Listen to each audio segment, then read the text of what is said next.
الحمد للہ وحدہ لا شریک لہ والصلاة والسلام علی من لا نبی بعدہ اما بعد بسم اللہ الرحمن الرحیم اللہم صلی علی محمد وعلی آل محمد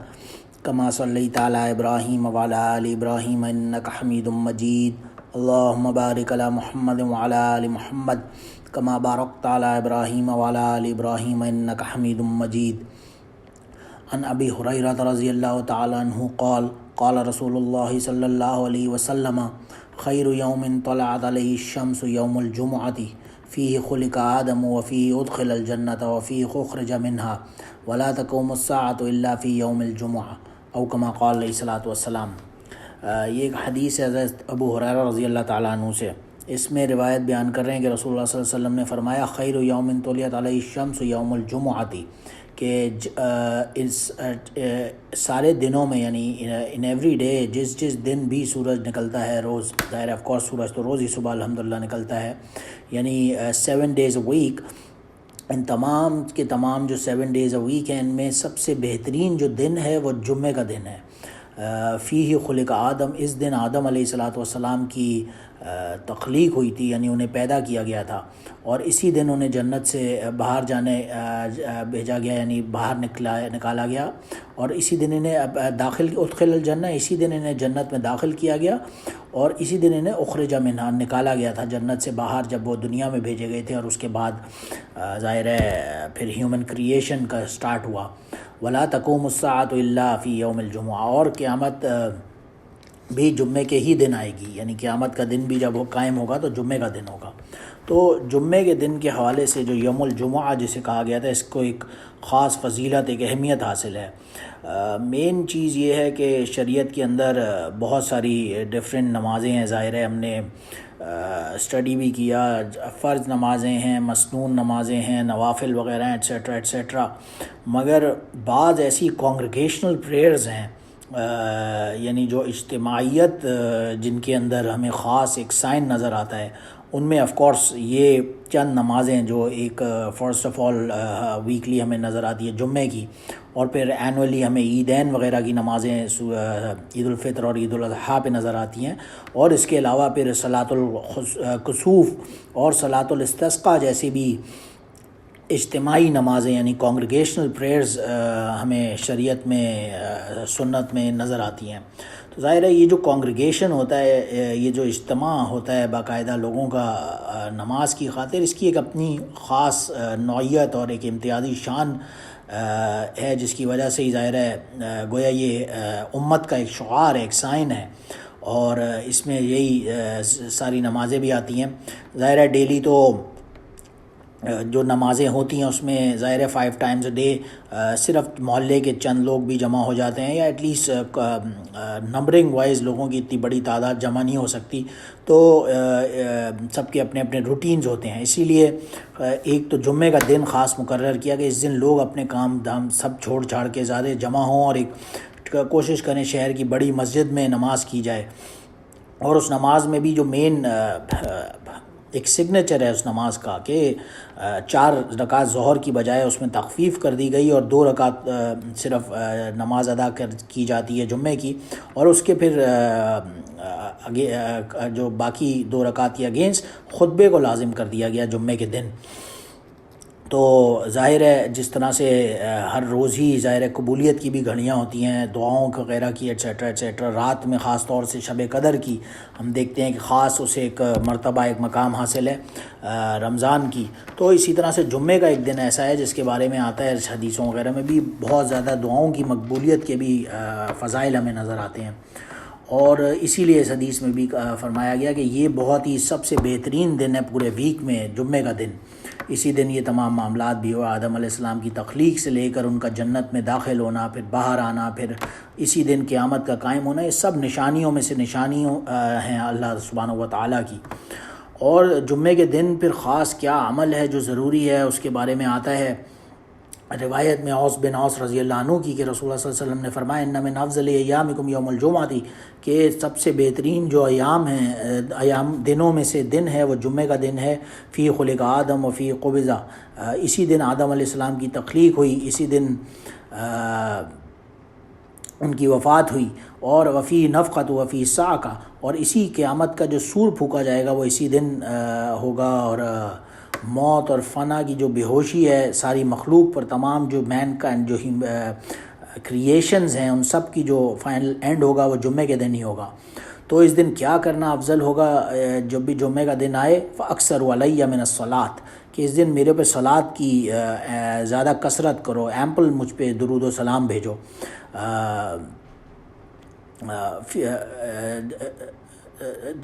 جمعے کے دن میں، کیونکہ جو تمہارا سلام پڑھنا ہے وہ باقاعدہ نبی کریم صلی اللہ علیہ وسلم نے فرمایا ان صلاتکم معروضۃ، یہ میرے پہ پیش کیا جاتا ہے، مجھ تک پہنچتا ہے۔ صحابہ نے عرض کیا یا رسول اللہ کیف تعرض صلاتنا علیک وقد علمت، کہ آپ جب تشریف لے جائیں گے دنیا سے، اور ظاہر ہے ایک نیچرل جو ایک انسٹنکٹ تھا، ایک کامن سینس کہتا تھا کہ جب کوئی بندہ دفنایا جاتا ہے آفٹر بینگ بیریڈ تو اس کی باڈی پوری کنزیوم ہو جاتی ہے مٹی اور وغیرہ میں، تو ہاؤ وڈ اس کے بعد کیسے آپ کو سلام پیش ہوگا؟ جب عرض کیا تو اس پر رسول اللہ صلی اللہ علیہ وسلم نے فرمایا ان اللہ حرم علی الارض اجساد الانبیاء، کہ انبیاء کرام علیہ الصلوۃ والسلام جو ہوتے ہیں ان کی باڈیز کو قبر کی مٹی نہیں کھاتی، اللہ نے حرام کر دیا قبر کی مٹی کو انبیاء علیہ الصلوۃ والسلام کی باڈیز پر، تو اس لیے جو بھی تم بہرحال درود پڑھتے ہو مجھ پہ بھیجا کرو، اور اسی لیے زیادہ سے زیادہ ایمپل درود بھیجنا چاہیے جمعے کے دن نبی کریم صلی اللہ علیہ وسلم پر۔ ظاہر ہے جس طرح رمضان المبارک کا ایک خاص وظیفہ تلاوت قرآن پاک ہمیں ملتا ہے، یا پھر حج وغیرہ میں ہم خاص ایک تلبیہ پڑھتے ہیں لبیک اللہم لبیک والا، اسی طرح سے جمعے کا جو دن کا خاص ہمیں ایک پرسکرپشن بتائی کہ کیا کرنا چاہیے، وہ درود و سلام پیش کرنا ہے نبی کریم صلی اللہ علیہ وسلم پر۔ اور اس جمعے کے دن کے حوالے سے ہی اس کی فضیلت میں نبی کریم صلی اللہ علیہ وسلم نے فرمایا ان فی الجمعۃ لساعۃ لیوافق عبد مسلم یسأل اللہ فیہا خیرا الا اعطاہ ایاہ، کہ جمعے کے دن میں ایک ایسا ٹائم آتا ہے، ایک ایسی گھڑی ہے، ایسا مومنٹ ہے کہ جو بھی کوئی خیر اور بھلائی کی کوئی چیز بھی اللہ سے اس ٹائم پہ مانگتا ہے تو اللہ سبحانہ و تعالیٰ اسے وہ عطا فرماتے ہیں، یعنی قبولیت کی ایک گھڑی ہے جمعے کے دن میں۔ اور اسی حوالے سے ایک ابو ہریرہ رضی اللہ عنہ نے عبداللہ بن سلام اور کعب احبار رضی اللہ عنہم جو تھے دونوں سے نقل کیا ہے، یہ دونوں ظاہر ہے عبداللہ بن سلام بھی اور کعب احبار بھی یہ جیوز کے بہت بڑے ریبائز میں سے تھے، کسی زمانے میں علماء تھے جیوز کے بہت بڑے، اور ان کی بہت زیادہ نالج تھی جیوش اسکرپچرز کے اوپر، تو ان کے حوالے سے نقل کرتے ہیں کہ جمعے کے دن وہ یہ بیان کرتے ہیں کہ جمعے کے دن کی جو ایک خاص قبولیت دعا کے جو گھڑی کا تعلق ہے وہ تورات میں بھی ذکر ہے اس بات کا، اور ظاہر ہے یہ دونوں کیونکہ جیوش اسکرپچرز کے ماہر تھے تو انہیں ڈیفینیٹلی یہ بات پتہ ہی ہوگی، تو یہ اس بات کو سیکنڈ کرتے تھے کہ جمعے کے دن قبولیت کی ایک گھڑی ہوتی ہے جس میں دعاؤں کا قبول ہونا انشاءاللہ یقینی لازمی ہوتا ہے۔ پھر اس حوالے سے بہت ساری روایات میں ہمیں بہت ساری ڈیفرنٹ ٹائمز ملتے ہیں غالباً کہ کون سا ٹائم ہے، مگر اکثر اوقات کو جب جمع کیا جائے، خاص طور سے شاہ ولی اللہ رحمہ اللہ نے حجۃ البلاغہ میں نقل کیا ہے، تو انہوں نے خاص دو ٹائمز کو ترجیح دی ہے۔ ایک وہ وقت جب امام خطبے کے لیے ممبر پر جاتا ہے اس وقت سے لے کر آنورڈز نماز ختم ہونے تک، اور دوسرا عصر کے بعد سے لے کر غروب آفتاب تک یعنی مغرب کے ٹائم انٹر ہونے تک، یہ دو ایسے ٹائمز ہیں جس میں خاص یہ موسٹ پرابلی یہ قبولیت کی گھڑی ہوتی ہے۔ واللہ عالم۔ اس کے حوالے سے بخاری شریف کے اندر حاشیے میں بہت سارے ڈفرینٹ اور اقوال بھی لکھے ہیں 14-15 کے قریب، مگر ان دو کو راجع ترجیح دی ہے اکثر علماء نے، اور اسی وجہ سے بہرحال جمعے کو ایک خاص فرضیت کا بھی حیثیت حاصل ہے، کیونکہ طارق بن شہاب رضی اللہ عنہ فرماتے ہیں کہ رسول اللہ صلی اللہ علیہ وسلم نے فرمایا الجمعۃ حق واجب علی کل مسلم فی جماعت الا اربعۃ عبد المملوک امرۃ او صبی او مریض، ان کے جمعے کا دن جو ہے وہ حق ہے اور واجب ہے ہر مسلمان پر کہ وہ جمعے کی نماز ادا کرے، الا یہ کہ آف کورس کوئی غلام ہے وہ اس کو اجازت ہی نہیں ہے مالک کی طرف سے، یا کوئی عورت ہے اس کے لیے معاف ہو سکتا ہے، یا کوئی بچہ ہے نابالغ یا مریض ہے وہ اس کے لیے پاسبل نہیں ہے جانا، تو آف کورس نیچرلی وہ تو ایک الگ چیز ہے، ادروائز جمعے کا دن جو ہے یہ ہر مسلمان کے اوپر ضروری ہے جمعے کی نماز با جماعت ادا کرنا، اور اس کا خطبہ بھی واجب ہے۔ جب نبی کریم صلی اللہ علیہ وسلم ایک روایت میں آتا ہے کہ ممبر پر تشریف فرماتے عبداللہ بن عمر اور ابو ہریرہ رضی اللہ عنہما، ان دونوں صحابہ سے روایت ہے کہ ممبر پر تشریف فرماتے اور آپ نے فرمایا لینتہن اقوام عن ودعم الجمعات، کہ لوگ باز آ جائیں جمعے کی نماز چھوڑنے سے، او لیختمن اللہ علی قلوبہم ثم لیکونن من الغافلین، کہیں ایسا نہ ہو کہ اللہ ان کے دلوں پر، جو لوگ جمعے کی نماز چھوڑنے والے ہیں ان کے دلوں پر اللہ مہر لگا دے، یعنی سٹیمپ کر دے انہیں، اور پھر وہ غافلین میں سے، ایک ایٹرنل پرماننٹ غافلین لوگوں میں سے ان کا شمار نہ ہونے لگ جائے، لوگ غافل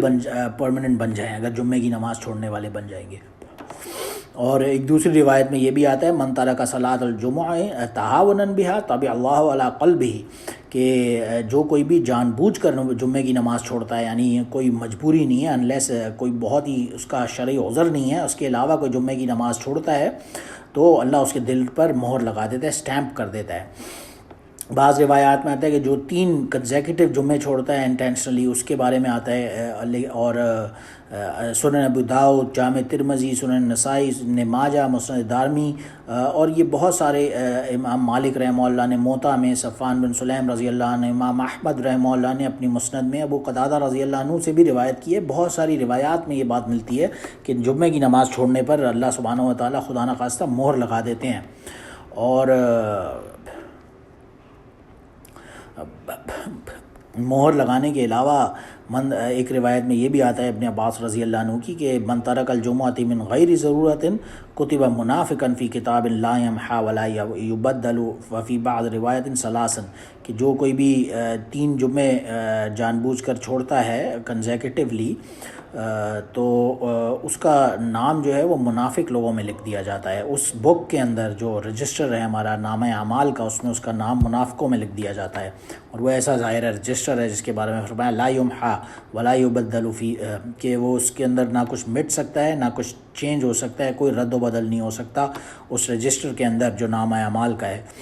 تو اللہ سبحانہ و تعالیٰ میں بچائے، منافقوں کی لسٹ میں پڑھنے سے بچائے، اور یہ اس کی ایک نشانی ہے کہ جمعے کی نماز چھوڑنا بھی منافق ہونے کی ایک علامت میں سے بتایا نبی کریم صلی اللہ علیہ وسلم نے۔ اور اسی وجہ سے ظاہر ہے بہت سارے آداب ہیں، اس کا اہتمام کرنا بہت ہی ضروری ہے۔ نبی کریم صلی اللہ علیہ وسلم نے فرمایا اس دن خاص طور سے غسل کیا جائے،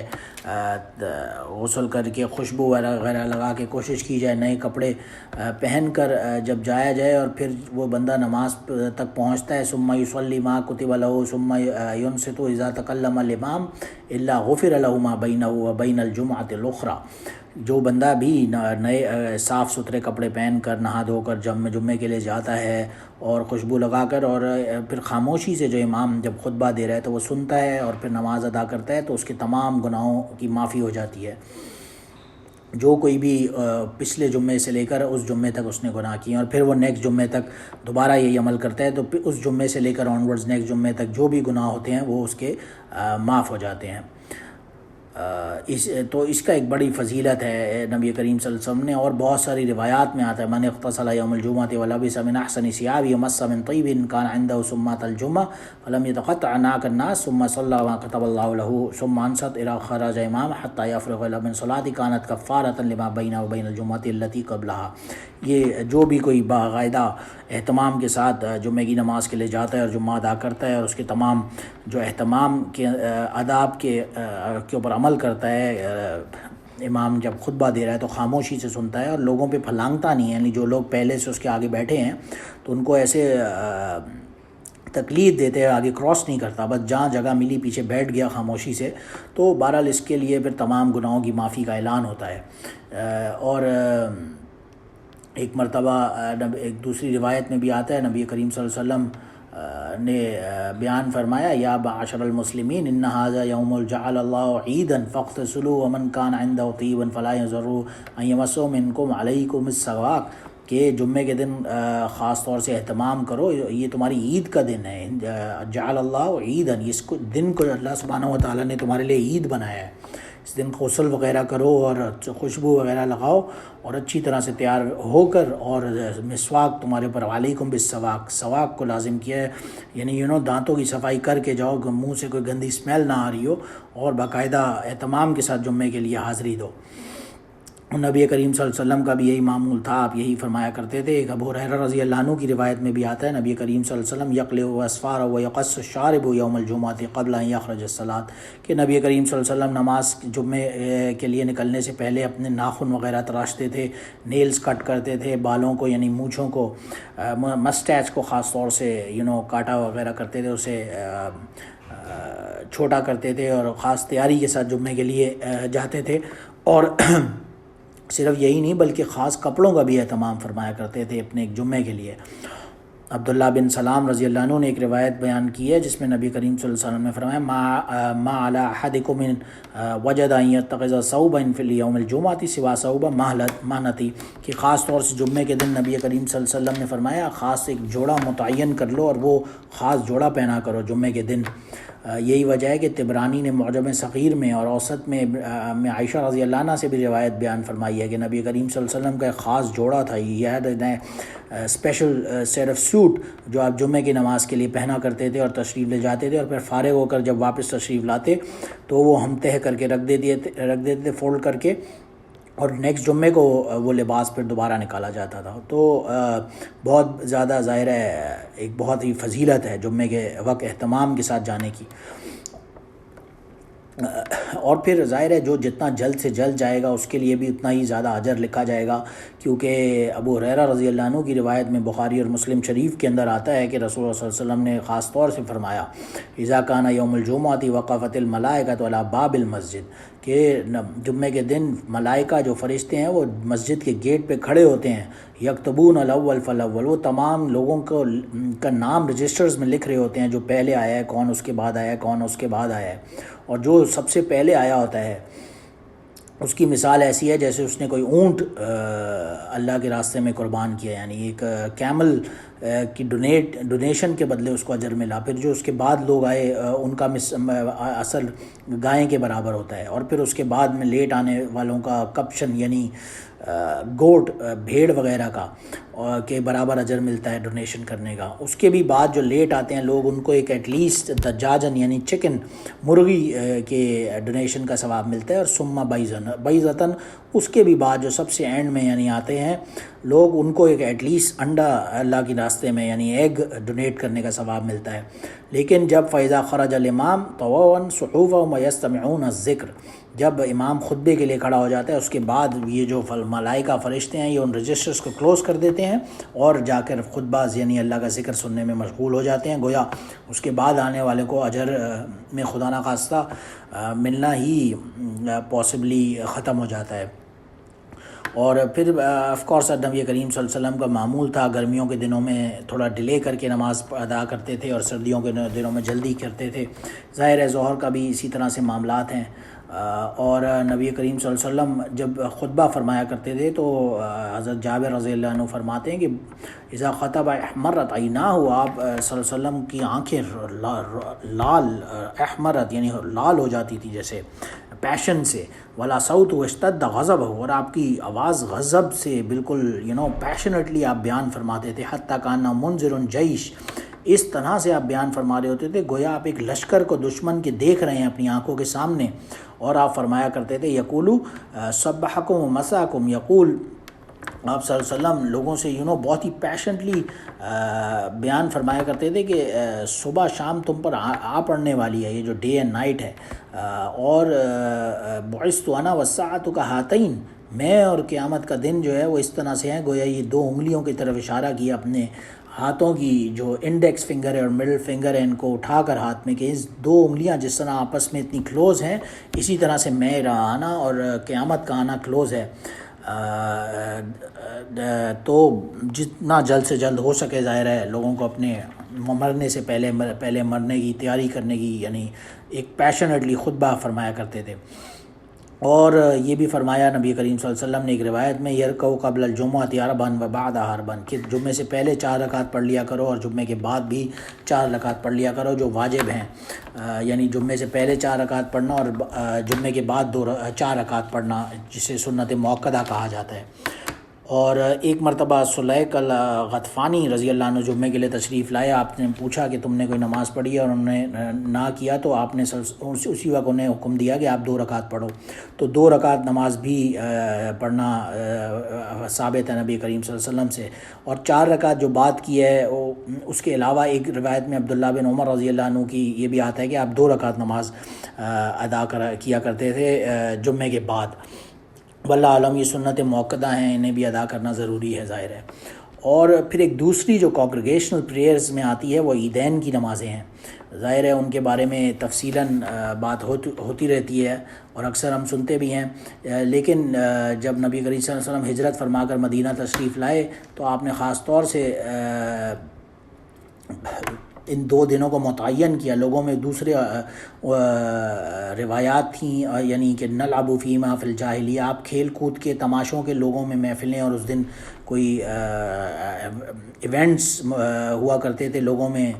سیلیبریشن کے. تو نبی کریم صلی اللہ علیہ وسلم نے انہیں زمانہ جاہلیت کے تہواروں کو ختم کر کے اور عید کے یعنی عید الفطر اور عید الاضحیٰ کا جو ہے اسے اسٹیبلش کیا مدینہ منورہ میں. اور پھر ظاہر ہے آپ کا جو خطبہ ہوتا تھا، آپ سب سے پہلے نماز عید کی نماز میں کوئی اقامت یا کوئی اذان وغیرہ نہیں ہوتی، سب سے پہلے نماز ادا کیا کرتے تھے. اور کہیں عید شہر سے باہر ایک بڑی جگہ آپ نے متعین کر لی تھی جس کے لیے جہاں پہ عید کی نماز ہوتی تھی. نماز عید کی نماز سے پہلے یا بعد میں کوئی نفلی کوئی سنت کوئی نماز نہیں ادا کیا کرتے تھے، صرف 2 رکعت نماز جو ادا کیا کرتے تھے 4 تکبیروں کے ساتھ. اور پہلی رکعت میں تکبیریں ہوتی تھی 4، اور پھر قرات وغیرہ ہوتا تھا، اور تمام رکعات کمپلیٹ ہونے کے بعد دوسری رکعت میں قرات کے بعد اینڈ میں 4 تکبیرات ہوتی تھیں. اور یہ طریقہ تھا نبی کریم صلی اللہ علیہ وسلم کا نماز ادا کرنے کا. اور آپ پھر عید کی نماز میں بعض روایات میں آتا ہے کہ سورہ قاف یا پھر سورہ اقتربت الساعہ کی تلاوت فرمایا کرتے تھے، یا سورہ اعلیٰ اور سورہ هل اتاک حدیث الغاشیہ، ان 2 صورتوں کی تلاوت فرمایا کرتے تھے 2 رکعت میں. اور یہی جمعے کے بارے میں بھی اکثر روایات میں آتا ہے. اب یہ سورہ اعلیٰ اور سورہ غاشیہ کی تلاوت فرمایا کرتے تھے پہلی اور دوسری روایات میں. اور ظاہر ہے اگر کبھی بارش وغیرہ کا کوئی موسم بہت خراب ہے تو عیدگاہ کے علاوہ مسجد وغیرہ میں بھی نماز عید کی ادا ہو سکتی ہے آف کورس. اور عیدین کے دن خاص طور سے ایک جو خیال رکھنا ضروری ہے وہ یہ ہے کہ نماز سے پہلے یا نماز کے بعد کھانا کب افضل ہے. اس کے بارے میں ابو ہریرہ رضی اللہ عنہ فرماتے ہیں کہ نبی کریم صلی اللہ علیہ وسلم لا یخرج یوم الفطر حتی یطعم ولا یطعم یوم الضحیٰ حتی یصلی، کہ آپ صلی اللہ علیہ وسلم کا معمول تھا کہ آپ عید الفطر کے دن کچھ نہ کچھ کھا کر پہلے اور پھر نماز کے لیے تشریف لے جایا کرتے تھے. آپ چند کھجوریں تناول فرما لیا کرتے تھے طاق عدد میں، یعنی 3، 5 یا 7 تک کا عدد ثابت ہے نبی کریم صلی اللہ علیہ وسلم سے. پہلے کچھ کھاتے اور پھر نماز کے لیے تشریف لے جاتے. اور عید الاضحیٰ کا معمول یہ تھا کہ کچھ نہیں کھاتے تھے، پہلے نماز ادا کرتے اور پھر قربانی وغیرہ سے فارغ ہو کر اسی کے گوشت سے آپ اپنا دن جو ہے وہ سٹارٹ کیا کرتے تھے کھانے کا، یا اپنا افطار کیا کرتے تھے. اور دوسری چیز جو آپ اس دن کا خاص عمل تھا وہ یہ تھا آپ صلی اللہ علیہ وسلم کا اذا کان یوم عید خالف الطریق، کہ آپ راستہ بدلا کرتے تھے. ایک راستے سے جس راستے سے جاتے اور واپسی میں جب آتے ہوئے اپنی ڈفرینٹ روڈ ڈفرینٹ راستہ اختیار فرماتے. اور صدقہ فطر کو بھی آف کورس آپ صلی اللہ علیہ وسلم نے واجب فرمایا. اور پھر عید الاضحیٰ کے دن قربانی وغیرہ کو، یہ بھی ظاہر نبی کریم صلی اللہ علیہ وسلم سے ثابت ہیں چیزیں. اور اس کے بعد ایک جو دوسری کانگریگیشنل پریئر جو عموماً بہت کم دیکھنے میں آتی ہے وہ صلاۃ الکسوف ہے اور صلاۃ الاستسقاء ہے. صلاۃ الکسوف میننگ جو سورج گرہن ہوتا ہے، یعنی جو سولر اکلپس ہوتا ہے، اس دن کی نماز نبی کریم صلی اللہ علیہ وسلم سے خاص طور سے ثابت ہے. اور پھر صلاۃ الاستسقاء یعنی پانی مانگنا، جس دن بہت ہی ڈرافٹ ہو، پانی کی شارٹیج ہو جائے لوگوں میں ایک چیز علاقے میں، تو اس کے لیے دعا کرنا، یہ بھی نبی کریم صلی اللہ علیہ وسلم سے خاص طور سے ثابت ہے. صلاۃ الکسوف کہتے ہیں سولر اکلپس جس دن ہو جائے، جب سامنے آ جائے. اور صلاۃ الخسوف بھی ایک نام دیا گیا ہے جو لونر ایکلپس ہوتا ہے یعنی چاند گرہن، لیکن چاند گرہن کے دن کی کوئی نماز نبی کریم صلی اللہ علیہ وسلم سے ثابت نہیں ہے، واللہ عالم اس دن کوئی انڈیویجول نماز بھی پڑھ لینا ہی بہتر ہوگا۔ لیکن جو صلاۃ الکسوف ہے یعنی سولر ایکلپس، اس کے حوالے سے خاص طور سے ثابت ہے نبی کریم صلی اللہ علیہ وسلم سے، یعنی ایک مرتبہ ایسا ہوا مدینہ منورہ میں جب آپ نے اس دن نماز پڑھائی، اور اکثر روایات میں ہمیں ملتی ہے بات کہ غالباً یہ 10 ہجری کا ہی واقعہ ہے۔ آپ کے جو صاحبزادے تھے ابراہیم علیہ ابی و علیہ الصلاۃ والسلام، ان کی جس دن وفات ہوئی نبی کریم صلی اللہ علیہ وسلم کے بیٹے ابراہیم کی، اس دن سورج گرہن بھی بائی چانس ہو گیا کوئنسیڈنٹلی، تو آپ صلی اللہ علیہ وسلم نے اس دن یہ نماز پڑھائی، اور ایک غلط عقیدہ بھی ظاہر ہے لوگوں کو میں جو بلڈ اپ تھا کہ جس دن سولر ایکلپس ہوتا ہے اس کا مطلب یہ ہوتا ہے کہ کوئی بہت ہی بڑے آدمیوں کی موت کی وجہ سے ہوتا ہے، کسی بڑے آدمی کی موت کی وجہ سے، تو گویا لوگ جو تھے ان میں ایک معمول تھا وہ ماتم کے طور پر سیاہ چادریں اوڑھ لیتے، بلیک کلر کے کلوتھس اوڑھ لیتے اور ماتم کا ایک سارٹ آف رویہ کر لیتے، تو اس توہم پرستی اور غلط عقیدے کو تقویت پہنچ سکتی تھی، اس لیے خاص طور سے نبی کریم صلی اللہ علیہ وسلم نے اس دن خاص طور سے نماز ادا کی اور یہ باقاعدہ کلیریفیکیشن دی کہ یہ کسی وجہ سے نہیں ہوتا۔ اور اس نماز میں ظاہر ہے پھر بہت ساری روایات ہیں ڈیٹیلڈ، تو ہمیں ملتا ہے کہ آپ صلی اللہ علیہ وسلم نے 2 رکعت جو نماز پڑھی وہ اس طرح تھی کہ آپ قیام سے رکوع میں جاتے اور رکوع کے بعد دوبارہ قیام میں کھڑے ہو کے اور پھر مزید قرات فرماتے، اور ایسا آپ نے غالباً 2 مرتبہ فرمایا یا اس سے زیادہ مزید بھی فرمایا، اور اس کے مختلف پہلو فقہاء کرام نے واضح بھی فرمائے ہیں۔ بہرحال جو چیز ثابت ہے وہ یہ ہے کہ علی عہد رسول اللہ صلی اللہ علیہ وسلم یوم مات ابراہیم، جس دن ابراہیم علی ابی و علیہ الصلاۃ والسلام آپ کے صاحبزادے کی وفات ہوئی، اس دن جب کسفت الشمس سولر ایکلپس بھی ہوا، تو لوگوں نے ظاہر ہے یہ باتیں سٹارٹ کی کہ یہ اس وجہ پرابلی پتہ نہیں کس وجہ سے ہوا ہے، تو خاص طور سے نبی کریم صلی اللہ علیہ وسلم نے بیان فرمایا نماز کے بعد، ان الشمس والقمر لا ينكسفان لموت احد ولا لحیات فاذا رأیتموه فصلوا وادعوا اللہ، کہ جو سولر ایکلپس ہے کسی کی بھی موت کی وجہ سے نہیں ہوتا، نہ ہی کسی کی حیات کی وجہ سے ہوتا ہے، بلکہ اس دن جو بھی ہے یہ اللہ کی ایک نشانیوں میں سے نشانی ہے، تم لوگ جب دیکھو سولر ایکلپس کو تو نماز پڑھو اور اللہ سے دعا کرو، اس میں مشغول ہو بجائے ان غلط روایات میں، باتوں میں اور فسودہ جاہلیت کے نظام کی باتوں میں پڑھنے سے۔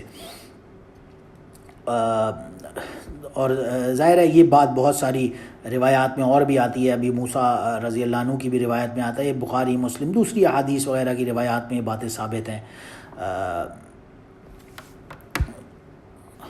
مین چیز جو سمجھنے کی ہے وہ یہی ہے کہ نبی کریم صلی اللہ علیہ وسلم نے فات المسجد، آپ مسجد تشریف لائے، فصلی باطول القیام، آپ نے بہت نماز پڑھی اور بہت ہی طویل قیام فرمایا، و رکوع و سجود، یعنی اتنا طویل رکوع اور سجود فرمایا کہ ما رأیتم قط، ابو موسیٰ رضی اللہ عنہ فرماتے میں نے اتنا طویل آپ کی نماز کبھی بھی نہیں دیکھی۔ اور بہرحال یہ بات خاص طور سے، اور نبی کریم صلی اللہ علیہ وسلم نے تمام صحابہ فرماتے ہیں کہ کیٹیگوریکلی فرمائی لا تکون لموت احد ولا لحیات ولكن يخفف الله بها عباده فاذا رايتم شيئا من ذلك فاقرؤوا الى ذکری ودعاء استغفاری، کہ کسی کی بھی موت یا زندگی کی وجہ سے یہ کام نہیں ہوتا، یہ اللہ کی ایک نشانیوں میں سے نشانی ہے، تم اس دن نماز وغیرہ میں مشغول ہو اور سولر ایکلپس کی وجہ سے دوسرے باتوں میں پڑھنے کی بجائے نماز پڑھو اور دعا کرو اور استغفار کرو اللہ سے خاص طور سے۔ تو یہ بات خاص طور سے ملتی ہے۔ اور ظاہر ہے ایک دوسری روایت میں بھی عبد الرحمن بن سمرہ رضی اللہ عنہ کی بھی یہ آتا ہے کہ آپ صلی اللہ علیہ وسلم نے نماز پڑھی اور نماز کے درمیان رفع یدیہ فجعل یسبح ویہلل ویکبر ویحمد ویدعو حتی حسر عنا، فلما حسر عنا قرأ سورتین وصلی رکعتین، آپ صلی اللہ علیہ وسلم نے 2 رکعتیں پڑھیں اور 2 رکعتوں کے درمیان آپ طویل رکوع فرماتے اور رکوع کے بعد دوبارہ قیام فرما کر پھر قرات سٹارٹ کر دیتے، اور پھر بعض روایات میں آتا ہے آپ نے لمبی قرأت کی، آپ نے سورہ پہلی رکعت میں سورہ بقرہ کی تلاوت فرمائی، دوسری رکعت میں پوری سورہ آل عمران کی تلاوت فرمائی. تو بہرحال اس کی حوالے سے صلاۃ الکسوف کے حوالے سے بہت ساری روایات ملتی ہیں. 20 سے زیادہ صحابیوں کی مجمل اور مفصل بیانات ہمیں ملتے ہیں. اور اسی حوالے سے امام بخاری رحمہ اللہ نے صحیح بخاری میں ہی کسوف کے متعلق ابواب میں تقریباً 9 صحابیوں سے روایات ذکر کی ہیں. تو بہت ہی کثیر جماعت سے ہمیں اس کی روایات ملتی ہے. لیکن جو چیزیں تمام روایات کو جمع کرنے میں ہمیں مشترک یعنی کہ کامن ملتی ہیں وہ یہی ہیں کہ ایک نئی سی بات تھی، تو ظاہر ہے لوگ کنفیوز تھے. ایسی نماز نارملی نہیں ادا کی جاتی تھی، اور یہ بھی غالباً آپ نے نبی کریم صلی اللہ علیہ وسلم نے صرف ایک ہی مرتبہ ادا کی تھی ایسی نماز، اور اس سے پہلے کبھی ایسے نہیں ہوا تھا. اور اسی دن ایک دوسری بات جو کامن ملتی ہے وہ یہ ملتی ہے کہ ابراہیم علیٰ ابی علیہ الصلاۃ والسلام آپ کے صاحبزادے کا انتقال بھی ہوا تھا غالباً روایات سے جو پتہ چلتا ہے ہمیں. بہرحال اور سورج گرہن یعنی سولر اکلپس کے علاوہ جو دوسرا صلاۃ الخسوف ہے یعنی چاند گرہن جسے کہا جاتا ہے یا لونر اکلپس، اس کے حوالے سے کبھی آپ صلی اللہ علیہ وسلم نے غالباً نماز پڑھی یا نہیں، اس کے حوالے سے ہمیں کوئی روایات میں جماعت کے حوالے سے نہیں ملتا، کانگریگیشن کے حوالے سے. لیکن صلاۃ الخسوف سولر اکلپس کے حوالے سے ہمیں خاص طور سے ملتا ہے. اور عائشہ رضی اللہ عنہ فرماتی ہیں کہ ان کے خیال میں آپ نے پہلی رکعت میں سورہ بقرہ اور دوسری رکعت میں سورہ آل عمران کی تلاوت فرمائی تھی. اور حضرت جابر رضی اللہ عنہ فرماتے ہیں کہ اس دن اتنی طویل نماز تھی کہ بعض لوگ کھڑے نہیں رہ سکے بلکہ گر گئے. اور بعض روایات میں یہ بھی آتا ہے کچھ لوگ جو تھے اس دن بے ہوش ہو گئے تھے، پیسڈ آؤٹ، اور ان کے سروں پر پانی وغیرہ باقاعدہ ڈالنا پڑا، اتنی طویل نماز تھی. اور ایک چیز اور بھی پتہ چلتی ہے کہ آپ قیام کے دوران ہاتھ اٹھا کر اللہ سے تسبیح و تحلیل اور تحمید و تکبیر کے ساتھ دیر تک دعا بھی فرما رہے تھے اس دن. اور آپ پھر جھک گئے اور دیر تک آپ نے رکوع میں رہنے کے بعد پھر کھڑے ہو کر دوبارہ تلاوت فرمائی، اور کئی دفعہ آپ نے رکوع فرمایا، غالباً 2 دفعہ کا تو ثابت ہے اکثر روایات سے. اور یہ بھی آتا ہے آپ پیچھے کی جانب ہٹے اور پھر آگے بڑھ کر دوبارہ نماز سٹارٹ کی، اور ایٹسیٹرا ایٹسیٹرا. اس میں بہت سارے ظاہر ہے ایک الگ بالکل گویا ماحول تھا اس نماز کا. اور فائنلی ایک جو اور ہمیں کانگریگیشنل فارم میں نماز ملتی ہے وہ صلاۃ الاستسقاء ہے. استسقاء وکیبلری میں یعنی لغوی اعتبار سے کہتے ہیں پانی مانگنے کو اور سیرابی طلب کرنے کو. یعنی کسی علاقے میں جب بہت ہی ڈرافٹ ہو جاتا ہے، کوئی پانی کی شارٹیج ہے بہت عرصے میں، تو لوگ جمع ہو کر شہر سے باہر کہیں جاتے ہیں اور پھر صلاۃ الاستسقاء ادا کرتے ہیں. اسی حوالے سے ہمیں عائشہ رضی اللہ عنہ نے فرمایا کہ ایک مرتبہ لوگوں نے شکایت کی پانی کی شارٹیج کی، ڈرافٹ کی نبی کریم صلی اللہ علیہ وسلم سے، تو آپ نے فرمایا کہ جاؤ میرا مصلی شہر سے باہر قیام کرو، نماز ادا کریں گے وہاں جا کے سب مل کے. اور پھر نیکسٹ ڈے صبح حین بدا حاجب الشمس، بالکل سورج طلوع ہوتے ہی آپ وہاں تشریف لے گئے. آپ نے وہاں پہ پہنچ کر نماز ادا کی. نماز سے پہلے آپ نے دعا بھی فرمائی. وہاں پہنچ کر جو معمول تھا نبی کریم صلی اللہ علیہ وسلم کا کرنے کا وہ یہ تھا کہ آپ نے سب سے پہلے ایک خطبہ دیا اور آپ نے فرمایا الحمدللہ رب العالمین الرحمن الرحیم مالک یوم الدین لا الہ الا اللہ یفعل ما یرید اللہم انت اللہ لا الہ الا انت الغنی ونحن الفقراء انزل علینا الغیث واجعل ما انزلت لنا قوتا بلاغا الی حین. یہ کرنے کے بعد آپ نے دعا طویل فرمائی، اور دعا فرماتے ہوئے جو آپ کا عمل تھا وہ اپنے ہاتھ اتنے اوپر تک اٹھائے ہوئے تھے. غالباً صحابہ کرام فرماتے ہیں کہ ہم we could see his armpits, آپ کی بغل ہمیں کا اندرونی حصے کی جو سفیدی ہے وہ ہمیں نظر آ رہی تھی. باقاعدہ آپ ایسے اونچے ہاتھ اٹھا کر دعا کر رہے تھے. اور پھر آپ نے فائنلی اس کے بعد اپنا رخ لوگوں سے گھوم کر قبلہ رخ ہو کر تبدیل کیا، اور اپنی چادر جو آپ نے اوڑھی ہوئی تھی، اپنی جو کلاتھ، اسے گھما کر اپ سائڈ ڈاؤن ٹرن کر کے پہنا، جسے حول ردا ابھی کہا جاتا ہے، تحویل ردا کہا جاتا ہے، یعنی چادر کو ٹرن کرنا آپ کا خاص طور سے گویا ایک اتنی ڈرافٹ کا ایک سگنیچر تھا کہ اتنا جو ڈرافٹ ہے اس کے حالات ہیں خشکی کے، اس کو تبدیل فرما کر اللہ سے دعا کرنے کے لیے ایک سمبل تھا کہ آپ اس خشکی کے ٹائم کو ٹرن اراؤنڈ کر دیجئے. ایک چادر کے فارم میں آپ نے چادر تبدیل فرمائی اپنے جسم مبارک سے، اپ سے ٹرن اراؤنڈ کی، اور پھر 2 رکعت نماز بھی ادا کی اور دعا مانگی. اور پھر ایسی آتا ہے روایات میں کہ پھر جب آپ فائنلی ابھی نماز ختم ہوئی تھی کہ آپ بارش شروع ہو گئی، اور اتنی بارش ہوئی کہ لوگ پناہ لینے کے لیے سائبان یا چھپڑ کی طرف دوڑ رہے تھے کہ ہمیں کہیں سے اس بارش سے بچاؤ کا موقع ملے یا اپنے آپ کو بچائیں پانی سے. اور یہ دیکھ کر منظر آپ صلی اللہ علیہ وسلم کو ہنسی آ گئی، یہاں تک کہ آپ کے دندان مبارک بھی نظر آنا شروع ہو گئے. اور یہی بات عبداللہ بن زید رضی اللہ عنہ بھی فرماتے ہیں کہ آپ رسول اللہ صلی اللہ علیہ وسلم نکلے اور لوگوں کو نماز پڑھائی استسقاء کی. فصلی بہم رکعتین، آپ نے 2 رکعت نماز پڑھی اور قرات بالجہر فرمائی اس نماز میں، اور پھر قبلہ رخ ہو کر آپ نے دعا بھی فرمائی اور ہاتھ اونچی اٹھا کر دعا فرمائی، اور حول ردا، اور خاص طور سے اپنی چادر ٹرن اراؤنڈ کری. یہ بھی ایک عمل تھا خاص نبی کریم صلی اللہ علیہ وسلم کا.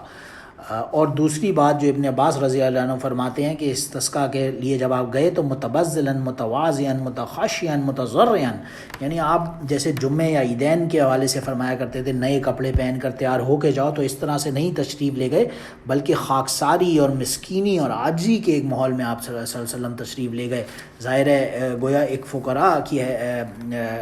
ریپریزنٹیشن کے فارم میں کہ ہمیں کچھ چاہیے اللہ سے تو مانگنے کا ایک طریقہ دکھایا گیا. اور ظاہر ہے یہ بستی سے باہر کہیں صحرا یا جنگل وغیرہ میں ایک نماز ہو گئی، اور جمعے یا عید کی نماز کی طرح نہا دھو کر اور تیار ہو کر نہیں، بلکہ جس حال میں تھے اسی قسمہ پرسی کے حال میں جا کر نماز ادا ہوئی. اور ہاتھ آپ نے اونچے اٹھا کر باقاعدہ اس دن دعا فرمائی. اور جب اس دعا کے نتیجے میں پھر فائنلی جب بارش ہو گئی تو آپ صلی اللہ علیہ وسلم نے فرمایا اشہد ان اللہ علی کل شیء قدیر و انی عبد اللہ و رسولہ، کہ یعنی جو کمال عبدیت تھا کہ ظاہر ہے آپ کی دعا کرنے سے بارش ہو گئی، تو گویا ایک بجائے اس پہ فخر کرنے کے، پراؤڈ ہونے کے، آپ نے اللہ کا شکر ادا کیا اور گواہی دی کہ اللہ ہی ہر چیز پر قادر ہے. انی عبداللہ و رسول، میں صرف اللہ کا بندہ اور رسول ہوں. تو یعنی ایک کمال عبدیت تھا نبی کریم صلی اللہ علیہ وسلم کی ظاہر ہے اس عمل میں بھی جو آپ نے دکھایا. تو بہرحال یہ تمام کی تمام جو کانگریگیشنل پریئرز ہیں ان کے اپنے مقام اور مرتبہ ہے. جمعے کی نماز ہے، یا عیدین عید الفطر عید الاضحیٰ ہے، یا پھر صلاۃ الکسوف، یا یہ فائنلی صلاۃ الاستسقاء ہے. یہ تمام کانگریگیشنل پریئرز جو جماعت کے ساتھ ثابت ہیں نبی کریم صلی اللہ علیہ وسلم سے، تو بہرحال ان کے اوپر ہمیں ان کا معمول بنانے کی، اور دائرہ جمعے اور عیدین کا تو وقت متعین ہے، وہ تو اسی وقت میں ہوگی، اور صلاۃ الکسوف یا صلاۃ الاستسقاء کے حوالے سے ضرورت پڑنے پر ظاہر ہے